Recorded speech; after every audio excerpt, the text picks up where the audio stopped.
Hello guys, మన Indian సినిమాలో ప్రధానంగా 5 ఇండస్ట్రీలు ఉన్నాయి. నార్త్ లో బాలీవుడ్, అలాగే మన సౌత్ లో తెలుగు ఇండస్ట్రీ, కన్నడ ఇండస్ట్రీ, తమిళ ఇండస్ట్రీ మరియు మలయాళం ఇండస్ట్రీ. అయితే ప్రతి ఇండస్ట్రీకి గాడ్ ఫాదర్ లాంటి వ్యక్తులు కొందరు ఉంటారు. బాలీవుడ్ లో అమితాబ్ బచ్చన్ గారు, షారుఖ్ ఖాన్ గారు, తమిళ ఇండస్ట్రీలో కమల్ హాసన్ గారు, రజనీకాంత్ గారు, కేరళ ఇండస్ట్రీలో మమ్ముట్టి గారు, మోహన్ లాల్ గారు. వీళ్ళందరికీ ఇండియా వైడ్గా చాలా గుర్తింపు ఉంది. రజనీకాంత్ గారు అయితే 2010 నుంచి రోబో ఫ్రాంచైజ్ తో, అలాగే రీసెంట్ గా జైలర్ మూవీతో ఇండియా వైడ్ గా చాలా ఫేమస్ అయిపోయారు. కమల్ హాసన్ గారు విక్రమ్ మూవీతో ఇండియా వైడ్ గా చాలా గుర్తింపు అయితే తెచ్చుకున్నారు. ఇంకా అమితాబ్ బచ్చన్ గురించి చెప్పాల్సిన అవసరం లేదు. అతను 19th సెంచరీ నుంచే మన ఇండియాలో చాలా ఫేమస్. రీసెంట్ గా కల్కిలో కూడా యాక్ట్ చేయడం జరిగింది. ఇండియన్ సినిమాలో డామినేటింగ్ ఇండస్ట్రీ మన Tollywood.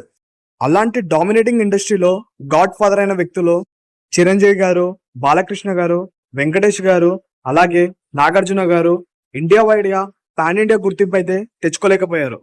Of course pan India concept రాకముందుకే నాగార్జున గారు ఇండియా వైడ్ గా చాలా ఫేమస్. అతను తీసిన డాన్ మూవీ అయినా సరే, మా సినిమా అయినా సరే, నార్త్ ఇండియాలో ఇంకా ఫ్యాన్స్ ఉన్నారు. మన మెగాస్టార్ చిరంజీవి గారివి లాస్ట్ 5 years ఫిలిమ్స్ చూసుకుంటే ఆచార్య, వాల్టర్ వీరయ్య, గాడ్ ఫాదర్ మరియు బోలా శంకర్. ఇందులో కొన్ని రీమేక్స్ ఉన్నాయి, అలాగే బాక్స్ ఆఫీస్ దగ్గర యావరేజ్ గా హిట్ అయ్యాయి. డామినేటింగ్ ఇండస్ట్రీ అయిన మన టాలీవుడ్ లో గాడ్ ఫాదర్ లాంటి మూవీ లేకపోవడం బాధాకరమైన విషయం. ఇది మనసులో పెట్టుకొని ఒక fan boy, director of Dasara movie Srikanth Odela మన మెగాస్టార్ చిరంజీవి గారితో ఒక పాన్ ఇండియా మూవీ ప్లాన్ చేశారు. ఈ మూవీ నుంచి మనం ఠాగూర్, ఇంద్రాలో యాక్ట్ చేసిన వింటేజ్ మెగాస్టార్ ని చూడబోతున్నాం. ఇంకొక మత్తిపోయే విషయం ఏంటంటే ఈ మూవీని ప్రొడ్యూస్ చేస్తుంది మన న్యాచురల్ స్టార్ నాని గారు. చూడాలి మరి ఈ కాంబినేషన్ ఎలా ఉండిపోతుందో. నేనైతే ఒక గ్యారెంటీ ఇవ్వగలను భయ్య.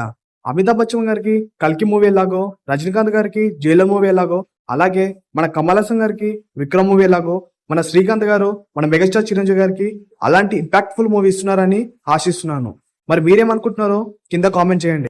అలాగే ఇలాంటి TFI అప్డేట్స్ కోసం, ఇన్ఫర్మేషన్ కోసం ఈ ఛానల్ని సబ్స్క్రైబ్ చేసుకోండి.